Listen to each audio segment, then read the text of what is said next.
کوئی یہ بتانے کے لیے تیار نہیں ہے یہ دیش ہندو اور مسلمان دونوں کا ہے, یہ ملک ہندو اور مسلمان دونوں کا ہے, اس کو سب نے آزاد کرایا ہے. یہ ملک صرف ہندوؤں سے نہیں چل سکتا ہے, یہ ملک صرف مسلمانوں سے نہیں چل سکتا ہے. یہ ملک تبھی چلے گا جب کانٹا رام کو چبھے اور اس کا درد رحیم کے دل میں ہو, اور جب رحیم کی بیٹی مرے تو اس کا درد اور اس کی تکلیف رام کو ہو. جب تک یہ احساس ہمارے اندر پیدا نہیں ہوگا یہ ملک میرے بھائیوں ترقی کی راہ پر گامزن نہیں ہو سکتا ہے, ترقی کی راہ پر نہیں چل سکتا ہے. ضرورت ہے اسی رام کے درد کو رحیم سمجھے اور رحیم کی تکلیف کو رام سمجھے. یہ ضرورت ہے, وقت کا تقاضا ہے, اور وقت کی اہمیت کو سمجھنے کی کوشش ہمیں اور آپ کو سب کو کرنے کی ضرورت ہے.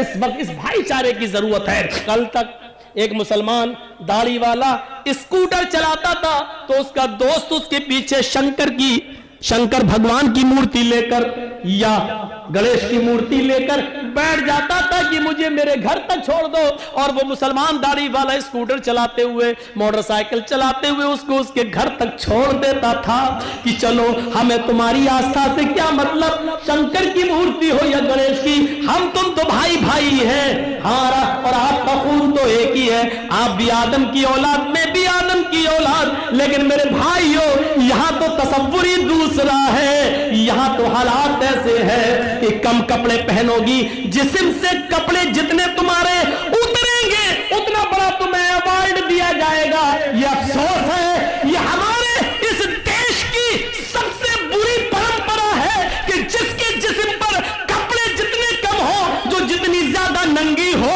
آج اس کو پدم شری ایوارڈ سے نوازا جاتا ہے, اور جو بیٹی اپنے جسم پر جتنا زیادہ کپڑا اور حجاب کے ساتھ جائے, آج اس کے جسم سے حجاب نوچنے کی کوشش کی جاتی ہے, اس کو ننگا کرنے کی کوشش کی جاتی ہے.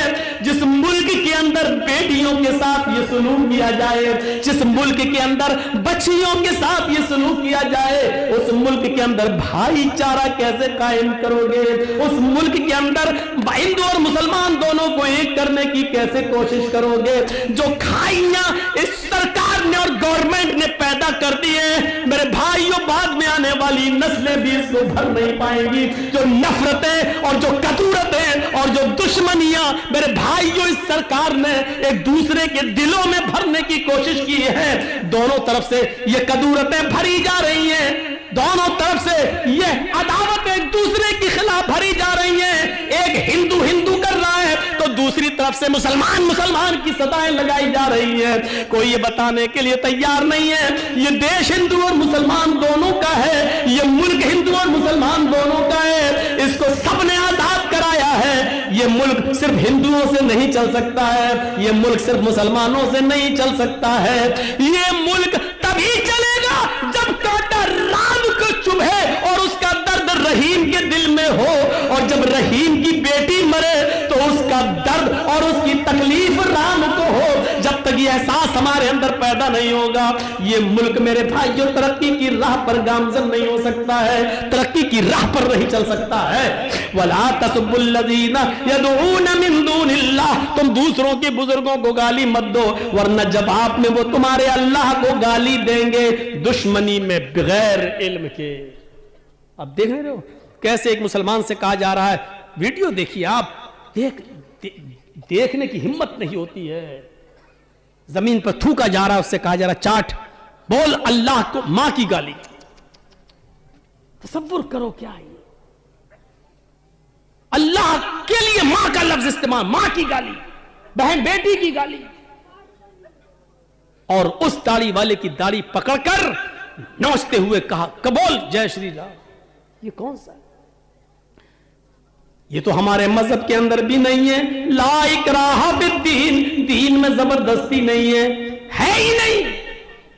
اگر زبردستی کسی کی کمپٹی پر بندوق رکھ کر اگر آپ نے کسی کو مسلمان کیا تو اس کا اسلام مانا ہی نہیں جائے گا, اس کی نماز مانی نہیں جائے گی, اس کا روزہ مانا ہی نہیں جائے گا. کوئی چیز نہیں ہے یہ. ہمیں سمجھنے کی ضرورت ہے ہم دوسروں کے بزرگوں کو کیوں برا بھلا کہیں. حدیثیں پڑھیے, اللہ کے نبی تو فرماتے ارحموا من فی الارض یرحمکم من فی السماء.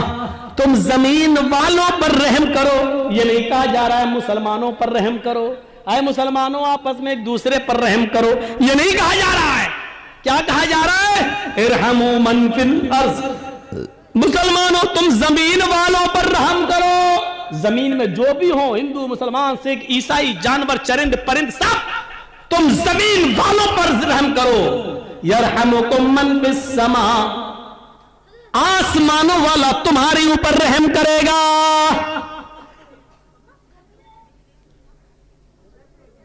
हमारे पड़ोस में एक हिंदू रहता है, उसका बच्चा बीमार है, हॉस्पिटल के अंदर एडमिट है, रमजान का महीना चल रहा है। डॉक्टर ने कहा इसको 1 बोतल खून की जरूरत है, ऑपरेशन होगा। बाप का ब्लड मैच नहीं खा रहा है बेटे के ब्लड से। हमारे उस हिंदू पड़ोसी को मालूम है कि मौलाना जर्जीज का ब्लड ग्रुप वही है जो मेरे बच्चे का है। फोन आता है, एक मिसाल दे रहा हूं, वो हिंदू पड़ोसी फोन करता है, जर्जीज साहब आपका ब्लड ग्रुप क्या है? जर्जीज साहब जवाब देते हैं A+।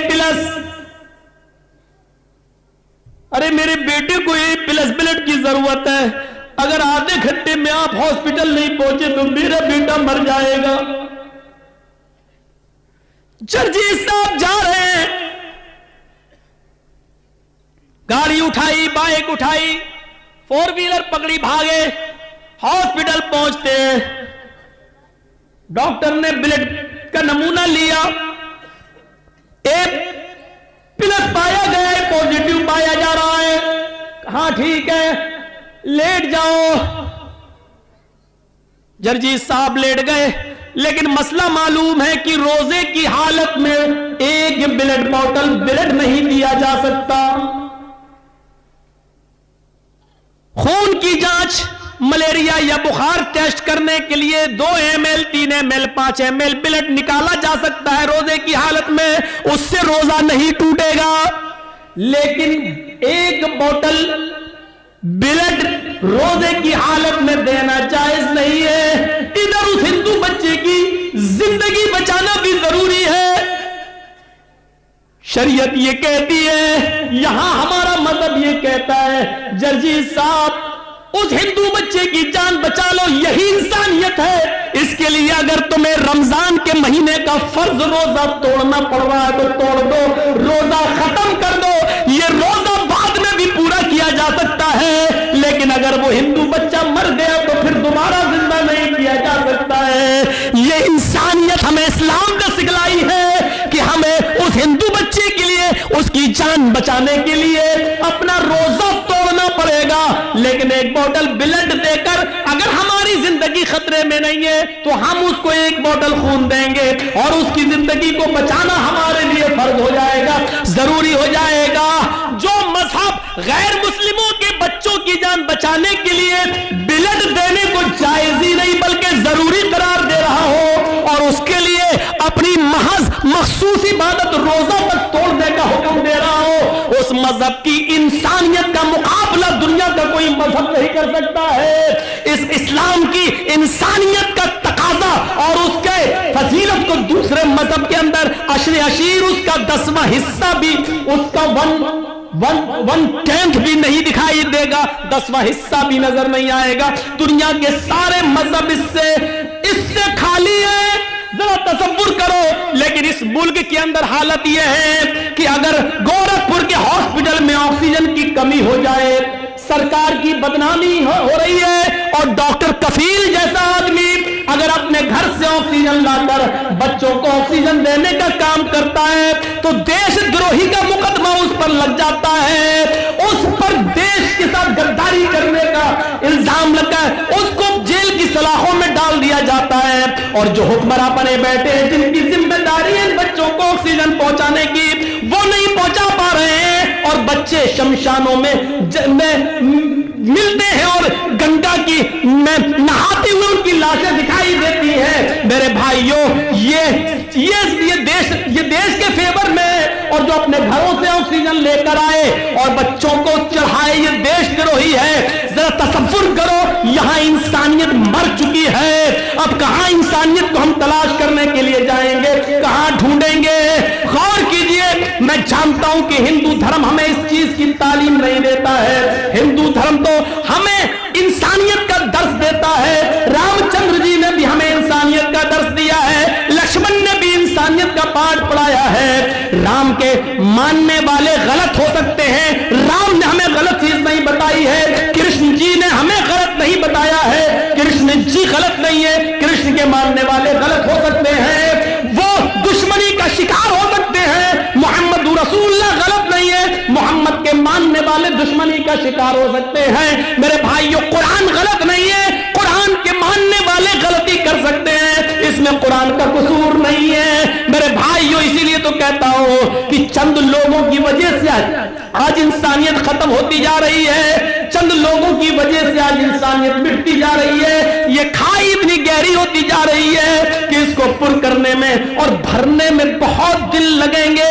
कई साल लगेंगे। हमारा मुल्क बहुत पीछे चला जा रहा है, पीछे की तरफ जा रहा है। इसको अपनी पटरी पे आने में बहुत साल लगेंगे और ये तभी पूरा होगा जब प्यार और प्रेम मोहब्बत एक दूसरे से करने लगेगा, तब जाकर ये खाई पूरी होगी। इसको हमें और आपको समझने की जरूरत है, अपना मुहासिबा करने की जरूरत है, अपना हिसाब लेने की जरूरत है। मेरे भाइयों, सबके साथ इंसाफ करो और यही तकवा के ज्यादा करीब है और इंसानियत का दर्स देता है कुरान। गैर मुस्लिमों के पंडितों को, सिखों के गुरुओं को, ईसाइयों के पादरियों को, यहूदियों के राहिबों को, जैन धर्म के मुनियों को आप गाली नहीं दे सकते हैं। किसी भी दूसरे मजहब के बुजुर्गों को आप गाली नहीं दे सकते हैं। वला तसुब्बुल्लज़ीना यदऊन मिन दूनिल्लाह, अल्लाह को छोड़कर जो दूसरों की इबादत करते हैं, दूसरों की पूजा करते हैं, तुम उनको गाली मत दो। कुरान कह रहा है वला तसुब्बुल्लज़ीना यदऊन मिन दूनिल्लाह, अल्लाह के अलावा जो दूसरे माबूदों की, दूसरे खुदाओं की पूजा करते, इबादत करते, तुम उनको गाली मत दो। फयसुब्बुल्लाह अदवन बिगैरि इल्म, ऐसा ना हो कि तुम उनके बुजुर्गों को, उनके महान पुरुषों को तुम गाली दो तो जवाब में वो तुम्हारे अल्लाह को, तुम्हारे रब को गाली दे बगैर इल्म के। ये लीजिए, जवाब में कहीं ऐसा ना हो कि वो तुम्हारे रब को गाली दे। ऐसा होता है ना, ऐसा होता है। ये क्या था? इन 5, 6, 20, 25, 50 लड़कों ने घेर कर एक लड़की से कहा, क्या कहा? जय श्री राम, जय श्री राम। इसने जवाब में कहा अल्लाहू अकबर, अल्लाहू अकबर। ये क्या था? ये क्या था? हम किसी गैर मुस्लिम से कहें तेरे भगवान की ऐसी की तैसी, तो वो क्या कहेगा? कठमुल्ला, तेरे अल्लाह की ऐसी की तैसी। हुआ क्या? ये बिल्कुल वही अपने रब को गाली देना। अल्लाह के रसूल ने कहा कि तुम लोग अपनी मां को गाली मत दो। सहाबा ने कहा अल्लाह के रसूल, अपनी मां को कौन गाली दे सकता है? आपने कहा तुम दूसरों की मां को गाली दोगे, जवाब में वो तुम्हारी मां को गाली देंगे। तो इसका मतलब यह है कि तुम खुद जिम्मेदार हुए अपनी मां की गाली के। तुमने अपनी मां को खुद गाली दी, न तुम उनकी मां को गाली देते, न वो जवाब में तुम्हारी मां को गाली देते। तुम दूसरों के खुदाओं को बुरा कहोगे तो वो तुम्हारे असली रब को बुरा कहेंगे। तुम उनके झूठे माबूदों को गाली दोगे तो वो तुम्हारे सच्चे माबूद को गाली देंगे। कुरान ने कितनी बड़ी अच्छी और हिकमत भरी बात कही है, वला तसुब्बुल्लज़ीना यदऊन मिन दूनिल्लाह फयसुब्बुल्लाह अदवन बिगैरि इल्म। तुम दूसरों के माबूदों को गाली मत दो, दूसरों के बुजुर्गों को गाली मत दो। जो अल्लाह को छोड़कर दूसरों की इबादत करते हैं, तुम उनको गाली मत दो। ऐसा न हो कि वो तुम्हारे अल्लाह को दुश्मनी में गाली देने लगे और इल्म न हो, यानी जिहालत की वजह से गाली देने लगे। तारीख हमें बताती है मेरे प्यारे साथियों, कभी अल्लाह के रसूल ने और सहाबा ने कभी दूसरों के बुजुर्गों को गाली नहीं दी, न बुरा भला कहा है, सिर्फ इतना कहा है लोगों इन तमाम माबूदाने बातिला से बचकर एक अल्लाह की इबादत करने वाले बन जाओ।